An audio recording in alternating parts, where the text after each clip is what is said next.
Oh, yes ma'am. Sa UNTV ni siya, mananghid lang mi ma'am nga mo duty vi karong gabi tama sa alas 12 po. Sige ma'am.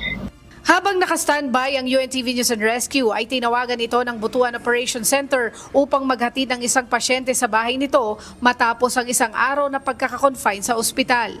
Ang pasyente ay isang 90 anyos na isang mild stroke patient na i-confine dahil sa nahihirapan itong makahinga. Dahil sa katandaan ay nakararanas na rin ito ng panghihina ng katawan.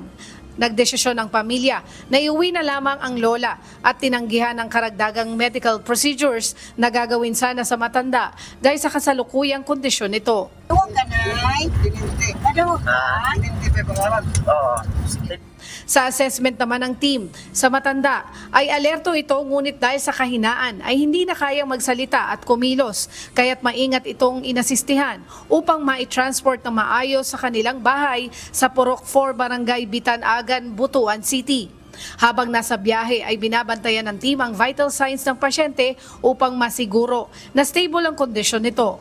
Makalipas ang ilang oras ay maayos itong na-turn over sa kanyang pamilya.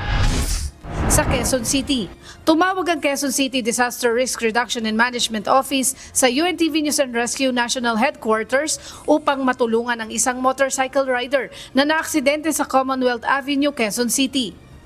Kaagad namang pinuntahan ng grupo ang naturang aksidente.